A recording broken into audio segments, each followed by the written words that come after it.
Naramdaman ni Akachi na may ibang tao sa kabila kaya tinanggal niya ang nakaharang dito. Biglang dumating dito si Kanagi pero huli na ang lahat. Sa galit niya ay inatake niya si Akachi na madali lang nasangga ni Akachi. Muli siyang umatake pero nasangga pa din ito ni Akachi at gumanti na din ito ng atake. Nagpatuloy ang palitan nila ng atake hanggang sa makarating sila sa baba. Sa lakas ng impact ng kanilang mga atake ay tumilapon sila Hinohara kaya ginamit ni Hinohara ang kanyang Hayagami. Nang mabanggit ni Akachi si Emiso ay parang nanghina bigla si Kanagi dahilan para kusang umalis sa kanyang kamay ang Homura. Dito na din ipinakita ni Akachi ang mga Hayagami ng mga Zokusho ni Kanagi na parte na ngayon ng kapangyarihan ng Akoro.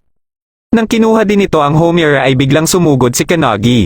Sinusubukan ni Kanagi na labanan ito kahit walang gamit na Hayagami pero hindi siya makatama.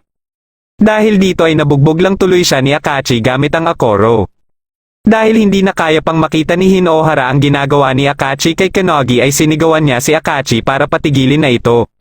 Sinabi niya lahat kung ano ang kanyang saloobin at pagtutol sa pamamaraan ni Akachi para lang makuha ang posisyon ng Great King.